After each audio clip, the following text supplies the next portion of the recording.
là, ensuite, la main en revers. Donc la main en revers, vous allez faire sauter, d'abord je vais vous faire voir comment on fait sauter. Hein. Là, et on fait sauter ici. Donc comment on fait? C'est très simple. Enfin, très simple, je me comprends. La main en revers, dans le creux de l'épaule, ici. Et là, je vais mettre, donc lui, il a la main au-dessus, hein, et moi, ma main en dessous. Hein.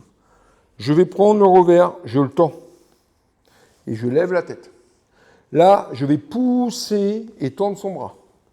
Et là, l'action du bras, ça va être de ramener le bras ici, et en même temps, je vais faire un pivot avec mon corps.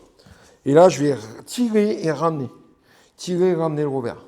Donc, tout ça ensemble, voilà. Ok? Je refais. 1, 2. Voilà. Et là, il a sauté. Donc, quand vous le faites, il ne faut pas lâcher la main en revers. Pourquoi? Parce que ça va vous permettre d'enchaîner une autre technique derrière. Donc là, ici, là, on peut faire balayage. Voilà. Balayage. Bon, je l'ai raté, mon balayage, c'est pas grave. Ou on peut revenir sur une action avant. Ok? Tu veux balayer cette jambe? Ouais, le jambe, mais c'est pas grave. Donc, on recommence. Là, là, ici, là et là. On peut balayer. Ok? T'as trop anticipé. Il s'est jeté. Tu t'es jeté. Anticipe pas. Okay. Donc, ici, donc là, le main en revers. La main en revers, 1, 2, 3. On ramène. Ok? Ensuite, on va faire la main maintenant au col. Donc, la main au col, autre étape hein, qu'on peut faire des crochets. On met les deux mains ici, et là, on va tirer vers l'avant. Tirer vers l'avant. Donc, on peut y arriver comme ça. Maintenant, si vraiment il a une grippe très très forte, on peut aussi le faire glisser. Tu ne vas pas lâcher quand je te fais ça. Tu fais glisser. Voilà. Bon, c'est dur. Hein. C'est dur. C'est dur de pas lâcher. Hein.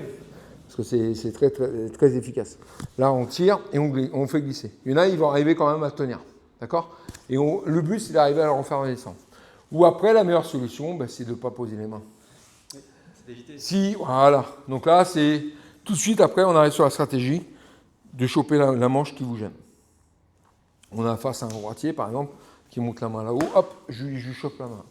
Ou on peut arriver à croiser. Donc après, on peut travailler. Hein. On peut travailler, tac, tac. Là, ici, hop, on attaque. Moi, tu ne vas pas me faire jouer comme ça longtemps, hein, je te le dis. Ça va sympa. Donc ici. Je te vole pas tout. Ici, voilà. Il va jouer. Donc ici, là, hop, hop, on attrape, et là, il n'est pas bien. Voilà.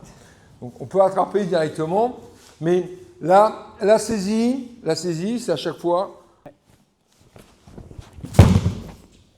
Hé, t'es en train de me faire une vue, là. Mais abonne-toi, et donne-nous de la force, surtout. 1, 2, on pose, et surtout, pour faire des crochets, je refais voir. Donc, première, il m'attrape la manche. Première, on fait des crochets. Deuxième, on fait aller-retour. Troisième, on peut faire des crochets en allant à l'extérieur, on remonte. Quatrième, il me tient en revers. Je mets la main en revers, je pousse, je ramène et je fais sauter. Ensuite, je peux aussi, je ne l'ai pas dit, on peut rajouter ça, qui va vous donner un plus. On peut faire descendre le kimono. On appuie, on fait glisser. Là, on appuie, on fait glisser, on relève le corps. On relève le corps. Mais là, tu ne vas pas lâcher. Je te fais juste glisser. Voilà. Parce qu'il y a des judokas qui ont une bonne poigne, ils ne vont pas lâcher comme Marwan. Hein. Ok? Je ne dis pas que tu as la bonne poigne, tu n'as pas de bonne poigne. Hein. Donc, on fait glisser, voilà, et on laisse la main en bas. Ok? Et là, à partir du moment que la main est ici, là, je suis en position de force. Parce que là, sa garde, elle est foutue. Hein. Il n'a plus de garde. Hein. Ok? Donc, et ensuite, le dernier, c'est la main au col. Là, il y a la main au col. Là, on peut faire sauter comme ça. Et on peut faire glisser ici. Ok? Bon, je ne dis pas qu'on va y arriver tous. Hein. Il y en aura, ça sera impossible de le faire. Parce qu'il est très très fort au niveau de la garde. Mais ce n'est pas la majorité. Une bonne partie, on arrive quand même à les faire sauter un peu. Ok? Donc, après, il y a la meilleure solution. Ce n'est pas essayer de faire sauter. La meilleure solution, c'est de faire une garde qui empêche le combattant de poser sa garde forte. Ok? Maintenant, bon, vous êtes face à un Teddy Riner.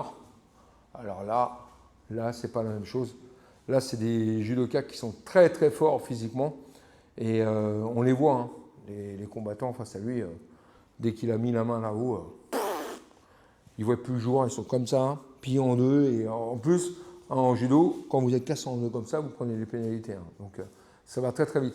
Et un Teddy Riner, il est tellement puissant. C'est des judokas qui sont une puissance hors norme. On ne s'en rend pas compte, mais en tant que judoka, je vous garantis, quand vous l'avez dans les bras, c'est puissant. Voilà, merci à tous.